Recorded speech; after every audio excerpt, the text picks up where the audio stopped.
मेरा नाम सुहाना है। मैं आज आपको ऐसी कहानी सुनाने जा रही हूँ, जिसको सुनकर आपके रोंगटे खड़े हो जाएंगे। मैं अपने आप को दुनिया की सबसे खुशकिस्मत पत्नी समझती थी, लेकिन मुझे नहीं पता था यह मेरी गलत फहमी है। मैं एक मिडिल क्लास फैमिली में रहने वाली लड़की हूँ और एक लड़के से प्यार करती थी। वह लड़का भी मुझसे प्यार करता था।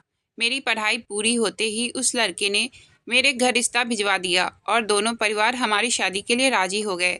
कुछ दिनों बाद मेरी शादी हो गई। मेरे पति गवर्नमेंट जॉब करते थे। मेरे पति को सरकार की तरफ से एक घर मिला हुआ था। यह घर काफ़ी अच्छा था। शादी के बाद मेरे पति का इरादा था कि वह अपनी पत्नी के साथ इस घर में रहेंगे। जब मेरी शादी हुई थी तो मैं अपनी ससुराल में ही रहती थी। मैं अपनी ससुराल वाले घर में 2 साल रही। 2 साल के बाद मेरे पति ने फैसला किया कि हम अपने घर में रहेंगे, जबकि मेरे पति की फैमिली बहुत अच्छी थी। उन्होंने भी हमसे कह दिया था कि तुम अपने घर में जाकर रह सकती हो। मेरी शादी को 2 साल हो चुके थे और मेरे पास अभी तक कोई औलाद नहीं थी। मैं जब इस घर में आ गई तो यह घर बहुत बड़ा था और मुझे इस घर के साफ सफाई करने में बहुत परेशानी होती थी। मैंने अपने पति से नौकरानी के लिए कह रखा था। इस घर में रहते हुए 1 महीना हो गया था। एक दिन मैंने अपने पति से कहा, मैं रोज आपसे कह कह के थक गई हूँ कि मुझे एक नौकरानी की ज़रूरत है। मुझसे इस घर का काम नहीं होता, लेकिन आप मेरी बात सुनने के लिए तैयार ही नहीं हो। रोज मुझे कोई ना कोई बात कहकर टाल देते हो। आप तो सुबह को निकलते हो और रात को ही आते हो। सारा दिन घर में मैं अकेली रहती हूँ। मैं अपने पति को धमकी दी कि अगर तुमने नौकरानी का इंतजाम नहीं किया तो मैं यहाँ से चली जाऊँगी। मैंने कभी भी अपने मायके में इतना काम नहीं किया है, क्योंकि मेरी माँ ने कभी मुझे घर के कामकाज नहीं करवाए थे और ससुराल वाले घर में तो मेरी सास ही सारे काम किया करती थी। अब जब से मैं इस घर में आई थी तो मैं इस घर का काम करके थक गई थी। मुझे फुर्सत ही नहीं मिलती थी कि मैं आराम कर सकूं। मेरे पति का नाम दक्ष है। वह मुझसे कहने लगे, सुहाना, तुम्हें परेशान होने की ज़रूरत नहीं है। मैंने गांव से एक लड़की का इंतजाम करवा लिया है। 1 हफ्ते बाद वह लड़की आ जाएगी। दक्ष मुझे रोज यही बात कहकर टाल दिया करते थे। कुछ दिन बाद दक्ष घर आए तो मैंने देखा कि उनके साथ एक लड़की थी। उस लड़की को देखकर मुझे बहुत ज़्यादा गुस्सा आ रहा था, क्योंकि वह लड़की मेरे पति के पास ही खड़ी थी।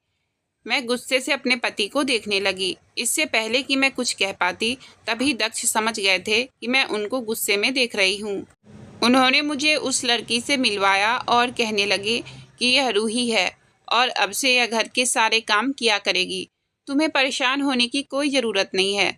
इसे सारे काम समझा देना और घर के पीछे में जो एक कमरा है वह दे देना, ताकि यह अपना सामान वहाँ रख लेगी और वहीं रहेगी। अब यह तुम्हारे साथ पूरा दिन घर में रहा करेगी। अब तुम्हें भी कोई परेशानी नहीं होगी। यह सारे काम आसानी से कर देगी।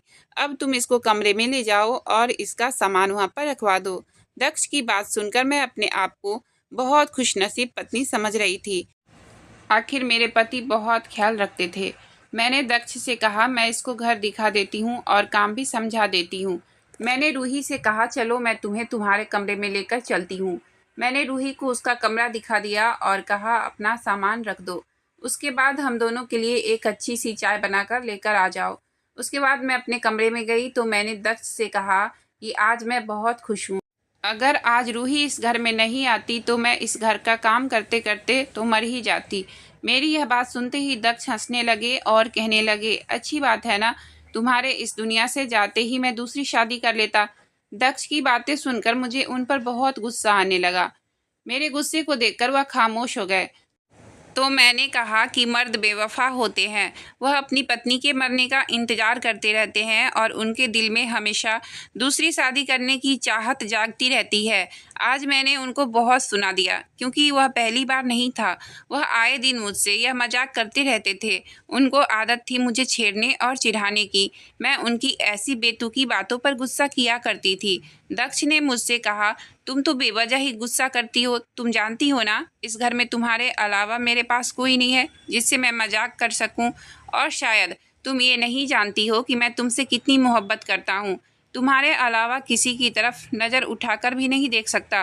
फिर भी तुम इस तरह की बातें कर रही हो। मर्द बेवफा नहीं होते, बल्कि औरतें उन पर शक करके उनको बेवफा बना देती है। और असल में उसकी दूसरी शादी के पीछे पहली पत्नी का ही हाथ होता है। दक्ष की बातें सुनकर मैं उनको घूरने लगी। तभी वह हंसते हुए कहने लगे, अच्छा, मैं तुमसे बहुत मोहब्बत करता हूँ। ऐसी बातें मत किया करो और गुस्सा मत किया करो। गुस्से में तुम और भी ज़्यादा खतरनाक लगती हो। उनकी आवाज़ सुनते ही मेरी भी हंसी निकल गई थी और हम दोनों एक दूसरे के साथ बहुत खुश थे। मेरे पति मुझसे कहने लगे, आज के बाद हम बातों से ही पेट भरेंगे और मुझे बहुत तेज़ भूख लगी है, कुछ खाने का इंतज़ाम तो करो। मैंने कहा, वह मैंने तो आज खाना बनाया ही नहीं है। भूख से मेरा भी बुरा हाल हो रहा है और तुम्हें झगड़ने के अलावा कोई दूसरा काम ही नहीं है। अभी उनकी बात पूरी भी नहीं हुई थी कि इतनी ही देर में रूही ने दस्तक दी और कहने लगी, मालकिन, खाना तैयार हो गया है। हम दोनों हैरानी से उसकी तरफ हंसकर देखने लगे। अपनी लड़ाई में हम तो भूल ही गए थे कि हमने तो नौकरानी भी रख ली है। रूही हमें हंसता हुआ देखकर हमारी तरफ हैरानी से देखने लगी। मैंने उससे कहा, तुम टेबल लगाओ और हम आते हैं। मुझे देखकर रूही सर हिलाकर वहाँ से चली गई। मैंने दक्ष से कहा कि हमें इस लड़की को अपने घर में नहीं रखना चाहिए था। आखिर इस जवान लड़की की वजह से हमारे ऊपर कोई समस्या ना आ जाए। उसको यहाँ लाने से पहले आप एक बार मुझसे पूछ तो सकते थे। अगर आप मुझसे पूछ लेते तो मैं कभी भी जवान लड़की को यहाँ रखने की इजाज़त नहीं देती। मेरी बात सुनकर दक्ष हैरानी से मेरी तरफ देखने लगे और कहने लगे, मुझे तो लगता है तुम अकेली इस घर में रहकर पागल हो गई हो। पहले तो तुम रोज़ मेरा दिमाग खराब करती थी कि तुम्हें नौकरानी की ज़रूरत है, और अब नौकरानी आ गई है तो तब तुम्हें एहसास हो रहा है। चिंता मत करो, बेचारी गरीब परिवार की है, तुम्हारे सारे काम करेगी। और वैसे भी यह मेरे दोस्त के गांव से ताल्लुक़ रखती है। वह इस लड़की को बहुत अच्छे से जानता है। टेंशन मत लो, कोई बात नहीं होगी, बेफिक्र हूँ मैं।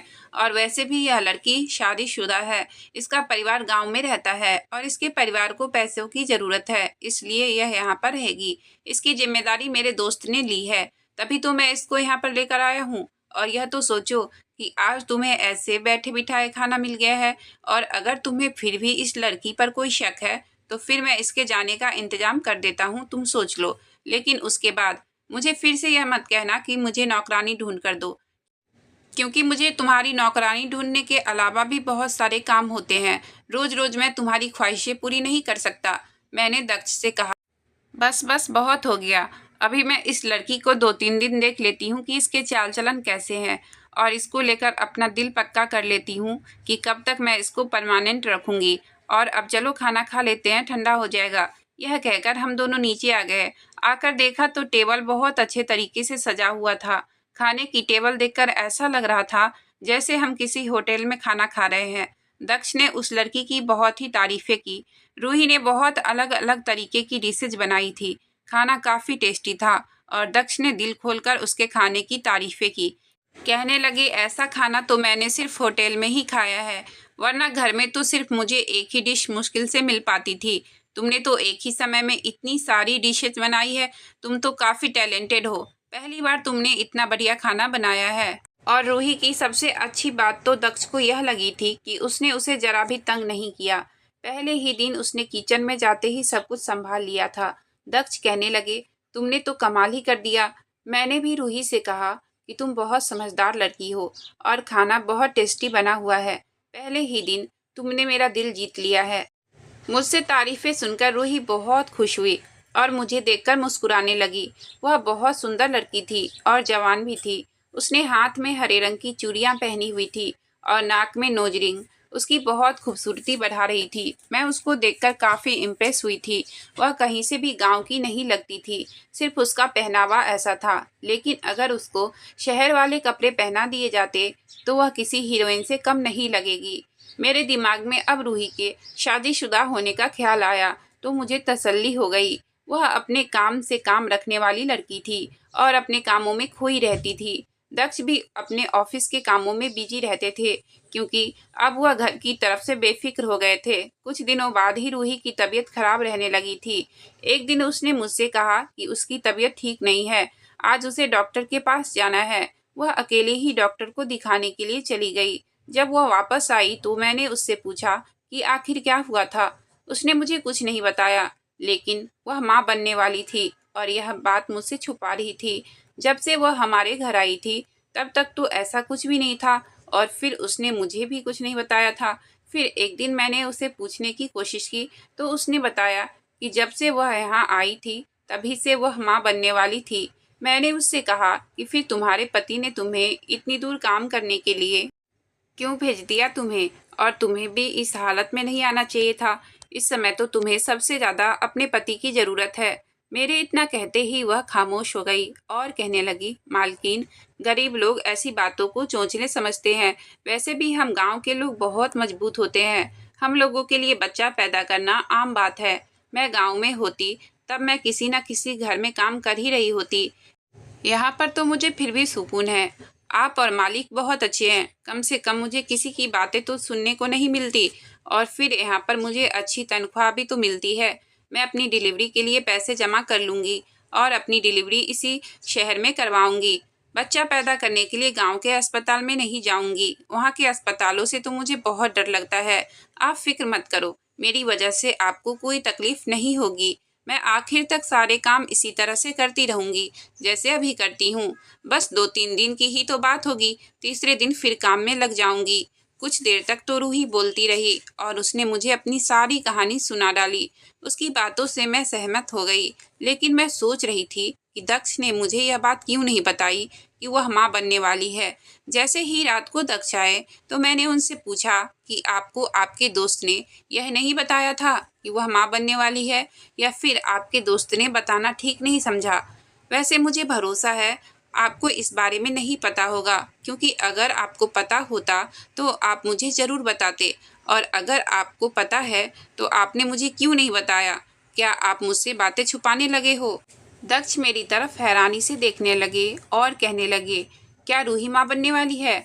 आखिर यह बात मुझे कैसे पता होगी? मैं तो आज तुम्हारे मुंह से यह बात सुन रहा हूँ, और मैं तुमसे कोई बात नहीं छुपाता, लेकिन तुम मुझ पर बेवजह शक करने लगी हो। मुझे तो समझ नहीं आता कि तुम रूही को लेकर हमेशा मुझसे सवाल जवाब क्यों करती रहती हो। अगर उसके बारे में जानने का इतना ही शौक है तो उसी से क्यों नहीं पूछ लेती हो? और अगर तुम्हें किसी भी तरह का मुझ पर कोई शक है तो मैं कल ही इसे इसके गांव छोड़कर आ जाऊंगा। फिर खुद ही अपनी पसंद की नौकरानी ढूंढ लेना। दक्ष मुझ पर गुस्सा करने लगे और वह मेरे सवालों से बहुत तंग आ गए थे। एक तो वह रात को ऑफिस से थके हारे आते थे, और आते ही मैं उनसे कोई न कोई बात लेकर बैठ जाती थी। वह मुझे कई बार समझा चुके थे कि तुम रूही के बारे में ज़्यादा मत सोचा करो, वह अच्छी लड़की है। लेकिन पता नहीं क्यों मुझे अपने पति पर शक होने लगा। ऐसा लगता था जैसे मुझे उन पर शक करने की आदत हो गई है। उनका कहना था कि तुम्हें कुछ भी समझाना बेकार की बात है, क्योंकि कोई भी बात तुम्हारी समझ में नहीं आती है। तुम तो मेरी सीधी बात की भी गलत मतलब निकाल लेती हो। मैंने दक्ष से कहा, मैं तो बस ऐसे ही कह रही थी। मुझे तो अब लग रहा है जैसे उल्टा मुझे घर के काम करने पड़ेंगे और साथ ही साथ उसकी देखभाल भी करनी होगी। अगर मुझे पहले इसके बारे में पता होता तो मैं कभी भी इस लड़की को इस घर में नौकरी पर नहीं रखती। किसी तरह यह बात खत्म हो गई थी और हम दोनों लड़ झगड़ कर सो गए। सुबह जैसे ही मैं बेड से उठी, मैंने खड़े होने के लिए जमीन पर पैर रखा ही था कि अचानक मुझे चक्कर आ गया और मैं गिरने लगी। उस समय दक्ष भी घर पर ही थे। उन्होंने मेरी तबीयत को बिगड़ते हुए देखा तो कहने लगे कि चलो मैं तुम्हें डॉक्टर के यहाँ लेकर चलता हूँ। वह मुझे डॉक्टर के पास लेकर गए। डॉक्टर ने एक ऐसी खबर सुनाई थी जिसको सुनकर हम खुशी से पागल हो गए थे। डॉक्टर ने बताया कि मैं माँ बनने वाली हूँ। यह खबर सुनकर मेरे पति के तो पैर जमीन पर ही नहीं पड़ रहे थे। हम लोग बहुत खुश हुए, क्योंकि 3 साल के बाद हम लोगों को औलाद की खुशी मिल रही थी। शादी के बाद मैंने काफ़ी इलाज कराए थे, लेकिन मुझे किसी भी डॉक्टर की दवाई से कोई फ़र्क नहीं होता था, और दक्ष को बच्चों का बहुत शौक था, लेकिन कभी मुझसे कोई ऐसी बात करके मुझे शर्मिंदा नहीं करते थे। मेरे पति को ऐसा लगता था जैसे हमारी शादी को बहुत साल हो गए हैं, और उन्होंने तो बच्चे को गोद लेने के बारे में भी सोच लिया था। लेकिन उनके दोस्त उनको यह समझाते थे कि नहीं, अपना खून अपना ही होता है। सिर्फ अपने दोस्तों की बात से ही सोच समझकर काम लेते थे और अपने ही खून का इंतजार करते थे। अब जब उनको यह खुशी मिली तो अपनी खुशी को शब्दों में बयां नहीं कर पा रहे थे। इस खुशी को सुनते ही दक्ष ने पूरे अस्पताल में मिठाइयाँ बंटवा दी। जैसे ही दक्ष घर पर आए तो उन्होंने रूही को भी यह खबर सुनाई और उसे कहने लगे, तुम्हें अपनी मालकिन का बहुत ज़्यादा ख्याल रखना है। दक्ष मुझसे कहने लगे कि तुम्हें बेड से भी उतरने की ज़रूरत नहीं है, जो भी काम हो रूही को बता देना। उनका इतना प्यार देखकर मेरी आंखों में आंसू आ गए। मैं अपने आप को दुनिया की सबसे खुशकिस्मत पत्नी समझ रही थी, जो मुझे इतना प्यार करने वाले पति मिले हैं। मैं यह सब बातें भूलकर बस नए मेहमान की तैयारी करना चाह रही थी। लेकिन मैंने रूही के बारे में जब से सुना था, तो मुझे कुछ तो खटक रहा था। वो न जाने क्यों खोई खोई सी रहती थी। फिर मैं सोचती थी, शायद वो मेरे पति को मेरा ख्याल रखता हुआ देखकर सोचती होगी, काश मेरा पति भी मेरा ख्याल रखता। रोहिणी की डिलीवरी का टाइम नज़दीक आने वाला था, जबकि मेरी डिलीवरी में अभी बहुत टाइम था। मेरी गोद भराई की रस्म होने वाली थी। मेरे परिवार के लोग आने वाले थे। रूही चुपचाप अपना काम करती रहती थी। मैंने अपने बच्चे के आने की खुशी में उसकी तरफ ध्यान देना कम कर दिया था। जिस दिन मेरी गोद भराई की रस्म थी, उस दिन पूरे परिवार ने इकट्ठे होकर मुझे बधाई दी। सभी लोग बहुत खुश थे। खाना खाने के बाद सब लोग एक साथ बैठकर बातें कर रहे थे।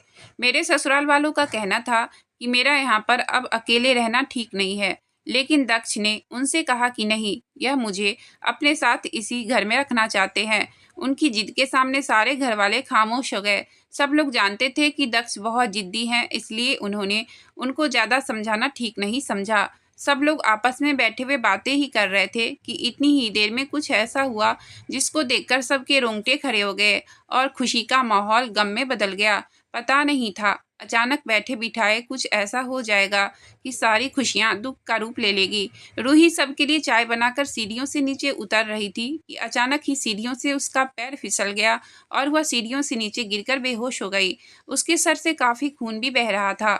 तभी दक्ष उसे अस्पताल लेकर गए और उन्होंने किसी को भी अपने साथ जाने नहीं दिया। उनका कहना था कि इस तरह मामला काफ़ी बिगड़ सकता है। इस वक्त किसी का जाना ठीक नहीं होगा। दक्ष को गए हुए बहुत देर हो गई थी और मेहमानों को भी अपने घर वापस जाना था। मैंने सारे मेहमानों से कहा कि आप लोग बेफिक्र होकर चले जाइए, दक्ष कुछ देर में आ जाएंगे। मेरी कुछ देर पहले ही उनसे फ़ोन पर बात हो गई है और सब कुछ बिल्कुल ठीक है, परेशान होने की कोई ज़रूरत नहीं है। यह बात सुनकर वह जाने के लिए तैयार हो गए और मेरी सास ने मुझसे कहा कि सुहाना बेटा, अपना बहुत ख्याल रखना और जैसे ही दक्ष घर आ जाए तो हमें फ़ोन करके बता देना। और हाँ, तुम अपनी नौकरानी को उसके घर भेज दो। बेचारी को अब आराम की ज़रूरत है। तुम्हारी तबीयत भी तो ख़राब है, उसकी टेंशन होगी तो अपनी तबीयत और भी ज़्यादा ख़राब कर लोगी। उसके पति को बुलाओ और उसे वापस भेज दो। उसे कहना कि डिलीवरी के बाद यहाँ आ जाएगी। मैंने अपनी सास से कहा कि ठीक है मम्मी, मैं ऐसा ही करूँगी। मैं तो खुद भी यही चाहती थी कि इन दिनों में रूही अपने गांव चली जाए। वैसे भी इस वक्त उसकी हालत घर के काम करने वाली नहीं थी, बल्कि मैं उससे ये बात कई बार कह भी चुकी थी कि तुम अपने गांव चली जाओ, लेकिन वह हमेशा ही मुझे टाल दिया करती थी। जब सारे मेहमान घर से चले गए तो उनको दरवाजे पर छोड़कर आने के बाद मैं अपने कमरे में आकर बैठ गई। मैं बार बार दक्ष को फ़ोन किए जा रही थी। जैसे जैसे वक्त गुजरता जा रहा था, मेरी परेशानी और भी ज़्यादा बढ़ती जा रही थी। रात काफ़ी हो चुकी थी और उन्हें गए हुए बहुत घंटे हो चुके थे। मैं हर थोड़ी देर के बाद दक्ष को फ़ोन करने की कोशिश कर रही थी, लेकिन उनका फ़ोन स्विच ऑफ आ रहा था और मुझे उनका इंतज़ार करते करते नींद आ गई। जैसे ही मेरी आँख खुली तो मैं डर गई यह देखकर कि दक्ष मेरे सामने खड़े थे। मैंने उनसे कहा कि क्या हुआ, आपने इतनी देर क्यों लगा दी घर आने में? रूही कहाँ है, ठीक तो है ना? मैं उससे मिलकर आती हूँ। कहीं ऐसा ना हो कि उसे किसी चीज़ की ज़रूरत हो। और मैं उससे मिलने जाने लगी। इतनी ही देर में दक्ष ने मेरा हाथ पकड़ लिया और अपने सीने से लगा लिया और कहने लगे कि शांत रहो सुहाना, रूही अब इस दुनिया में नहीं रही। ये सुनकर मैंने दक्ष से कहा, यह तुम कैसा मजाक कर रहे हो? दक्ष ने मुझसे कहा कि मैं तुमसे मजाक नहीं कर रहा हूँ, बल्कि मैं तो सच कह रहा हूँ। मैंने कहा, वह कैसे मर सकती है? उसका बच्चा कहाँ है? मुझे तो यकीन ही नहीं आ रहा था कि हंसती मुस्कुराती हुई रूही ऐसे भी मर सकती है। दक्ष ने मुझे बताया कि उसका बच्चा पेट में ही मर गया था और उसके सर पर भी गहरी चोट लगी हुई थी, जिसकी वजह से उसकी मौके पर ही मौत हो गई थी। यह सुनकर तो मेरे जैसे होश उड़ गए थे। उन्होंने मुझे बताया कि अभी मैं इसका क्रियाक्रम करके आ रहा हूँ। मैं बहुत डर गया था। अगर पुलिस को यह खबर लग जाती तो मेरी नौकरी खतरे में पड़ सकती थी। मेरी सारी ज़िंदगी अदालत के चक्कर लगाकर गुजर जाती, लेकिन फिर भी मैं अपने आप को बेकसूर साबित नहीं कर पाता। यह सब सुनकर तो मैं भी बहुत ज़्यादा परेशान हो गई थी।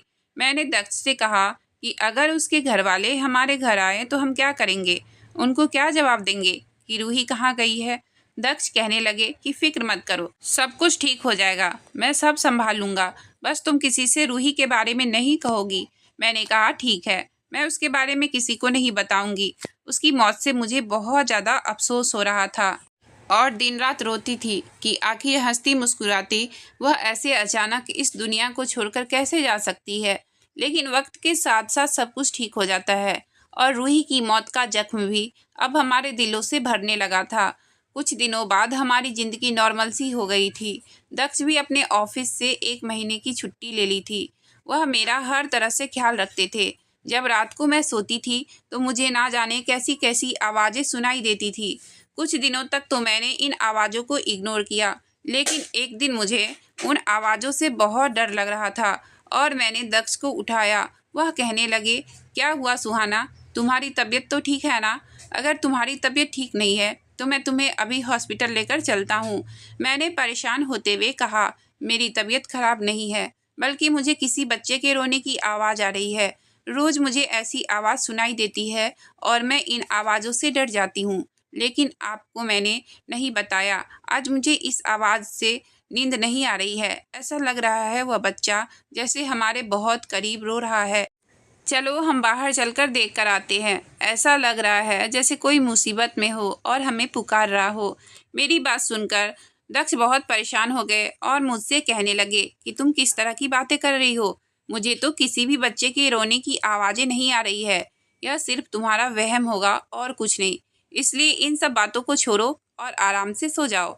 वैसे भी इस समय तुम्हें आराम की ज़्यादा ज़रूरत है और अगर फिर भी तुम्हें तसल्ली नहीं हो रही है तो मैं अकेला बाहर जाकर देख कर आता हूँ, लेकिन तुम मेरे साथ नहीं आओगी क्योंकि मैं कोई रिस्क नहीं ले सकता हूँ। दक्ष की बात सुनकर मैं लेट गई और वह कमरे से बाहर चले गए। कुछ देर बाद जब वापस आए तो मैंने बेचैनी से उनसे पूछा कि बाहर कौन था, तो उन्होंने मुझे जवाब दिया कि मैं तुमसे कहा था ना कि बाहर कोई नहीं है, यह सब तुम्हारा वहम है, शायद तुमने कोई सपना देखा होगा, इसलिए अब तुम कोई बहस मत करो और सो जाओ।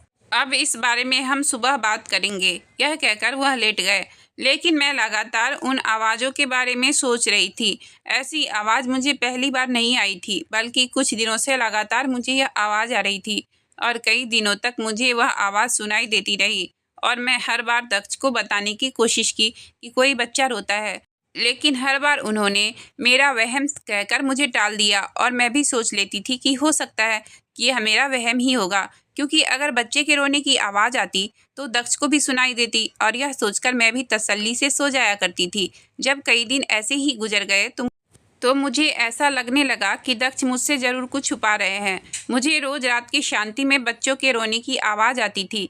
यह मेरा वहम नहीं था। मैंने सोच लिया था कि जब तक मैं इस राज से पर्दा नहीं उठा लूँगी तब तक मैं सुकून से नहीं बैठूँगी। कुछ तो ऐसा ज़रूर हो रहा था जो मुझसे छुपाया जा रहा था।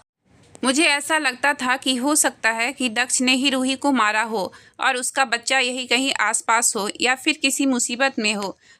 मुझे उस मासूम बच्चे के लिए ज़रूर कुछ न कुछ करना था। यह सब सोचते ही मैंने पुलिस को फ़ोन किया और पुलिस को इस बारे में सब कुछ बता दिया। मैंने पुलिस से कहा कि मैं चाहती हूँ कि आप मेरे घर की तलाशी लें या फिर मेरे घर पर निगरानी रखें। मुझे रात को ऐसी आवाज़ आती है। रूही हमारे घर के बेसमेंट में ही रहती थी। आप उसके कमरे की भी तलाशी लेना, आपको ज़रूर वहाँ से कुछ ना कुछ मिल जाएगा। पुलिस ने मेरी रिपोर्ट दर्ज कर ली और कहने लगे, ठीक है, आप चिंता मत करना, हम आपके साथ हैं। आपके पति को इस बारे में कुछ नहीं पता चलेगा और रात को हम आपके घर की तलाशी लेंगे। 2 दिन तक तो पुलिस ने मेरे घर के बाहर और आसपास के घरों की छानबीन की। पुलिस वालों का कहना था कि आप हमको गुमराह कह रही हैं, हमें तो ऐसी कोई आवाज़ नहीं आती। मैंने कहा कि सर, ऐसा भी तो हो सकता है कि शायद हमारे घर के बेसमेंट में ही रूही का बच्चा हो, क्योंकि जब से वो गई है वह रूम तो लॉक रहता है और उसकी चाबी मेरे पति के पास होती है। अगर मैं अपने पति से ज़्यादा सवाल करूँगी तो वह मुझे गलत समझेंगे।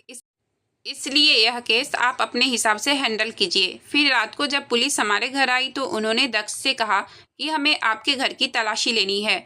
वह कहने लगे, आपको हमारे घर की तलाशी क्यों लेनी है? आखिर हमारे घर में ऐसा क्या है? पुलिस वालों ने कहा कि हमने आपके आसपास के घरों की भी तलाशी ली है। अब यहाँ सिर्फ आपका ही घर बचा है। अब हम आपके घर की तलाशी लेना चाहते हैं। सबसे पहले पुलिस ने बेसमेंट में जाने को कहा। जब पुलिस बेसमेंट में गई तो उन्होंने देखा कि रूम में ताला लगा हुआ था। उन्होंने दक्ष से कहा कि हमें इस कमरे की चाबी चाहिए, हम इस कमरे को खोलकर देखना चाहते हैं। पुलिस के चाबी मांगने पर दक्ष के चेहरे का रंग उड़ गया था।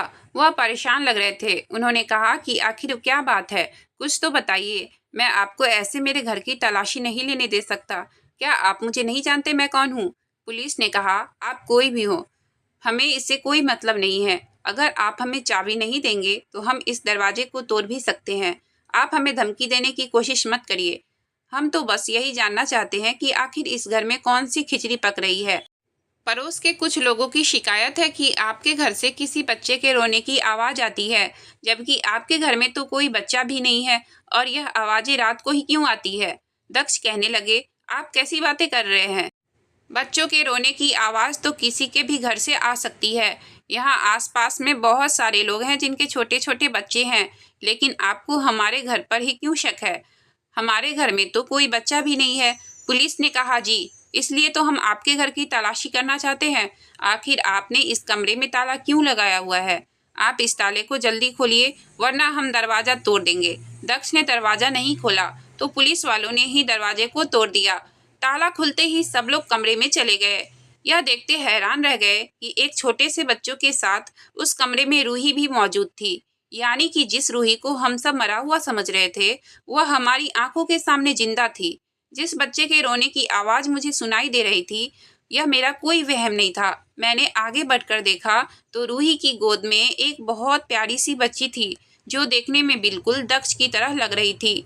पुलिस को देखकर रूही बहुत डर गई और कहने लगी, मैंने कुछ नहीं किया। जो कुछ भी हुआ है, यह सब कुछ मालिक की वजह से हुआ है। मैं तो बस उनके हुक्म की गुलाम थी, इसलिए जो कुछ भी वह मुझे कहते थे, मैं चुपचाप किया करती थी। पुलिस वालों ने उससे कोई सवाल नहीं किया था, लेकिन फिर भी वह जवाब दिए जा रही थी। रूही कहने लगी, मैं आप सब लोगों से हाथ जोड़कर माफ़ी मांगती हूँ। मुझे माफ़ कर दीजिए। भगवान के लिए मुझे और मेरी बेटी को जाने दीजिए। इसमें मेरा कोई कसूर नहीं है। मैं तो खुद यहाँ इतने दिनों से कैदी बनकर रह रही हूँ। यह कहकर रूही फूट फूट कर रोने लगी। मैंने आगे बढ़कर रूही को गले लगाया और चुप कराने की कोशिश करने लगी। पुलिस ने दक्ष से कहा कि अब आप सब कुछ यही बताएंगे या फिर हम आपको जेल में लेकर चलें।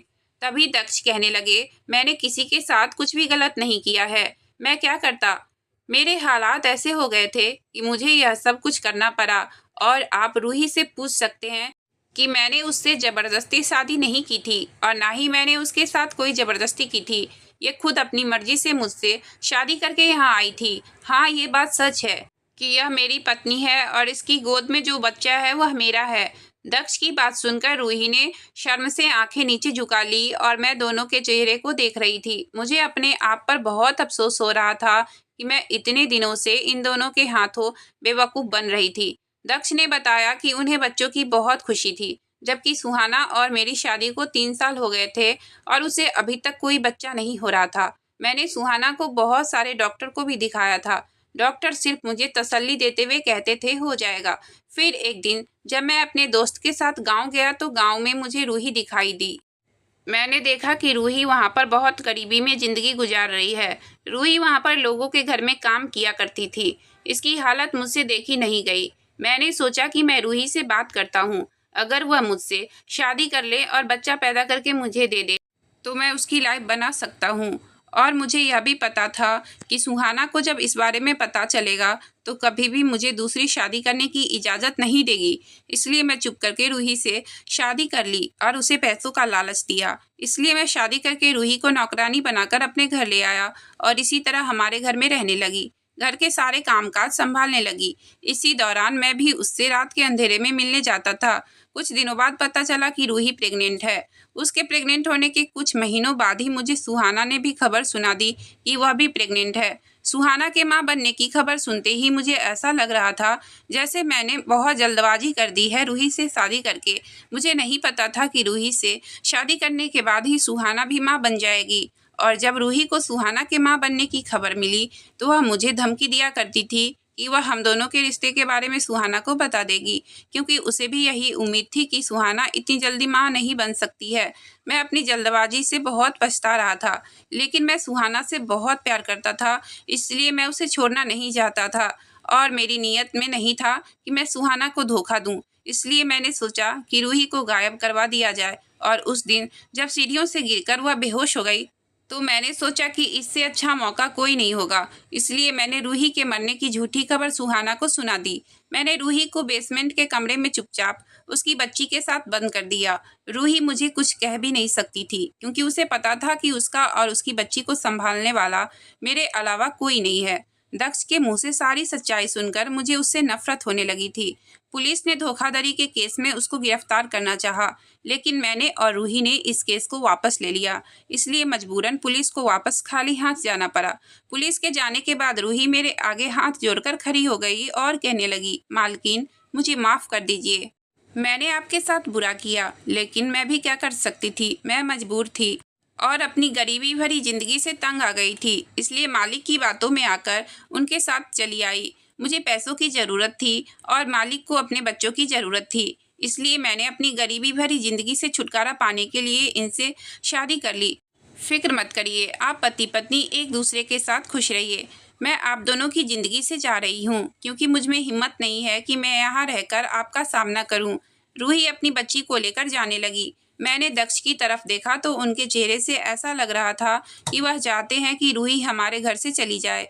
तभी मैंने उसका हाथ पकड़ा और कहने लगी, तुम यहाँ से कहीं नहीं जाओगी, तुम यही मेरे साथ रहोगी। सजा तो उसे मिलनी चाहिए जिसने यह सब कुछ किया है। मेरी तरफ देखकर दक्ष शर्मिंदा होने लगे। वह मेरे सामने खड़े होकर हाथ जोड़कर मुझसे माफ़ी मांगने लगे। मैंने उनकी कोई बात नहीं सुनी और रूही का हाथ पकड़कर अपने कमरे में चली गई। मैंने फैसला कर लिया था कि जब तक दक्ष अपनी बेटी को स्वीकार नहीं कर लेते तब तक मैं उन्हें माफ़ नहीं करूँगी। मैं एक बेकसूर के साथ नाइंसाफ़ी नहीं कर सकती हूँ।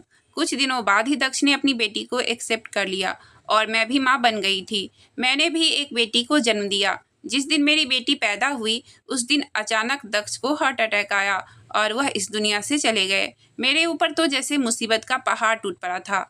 अब मैं अपनी बच्ची के सहारे जीती हूँ। दक्ष ने मेरे और रूही के साथ जो किया उसकी सज़ा उनको मिल चुकी थी। दक्ष की मौत के बाद रूही अपनी बेटी को लेकर गांव चली गई। अगर आपको कहानी अच्छी लगी हो तो प्लीज़ वीडियो को लाइक और चैनल को सब्सक्राइब करें। आपका बहुत बहुत धन्यवाद।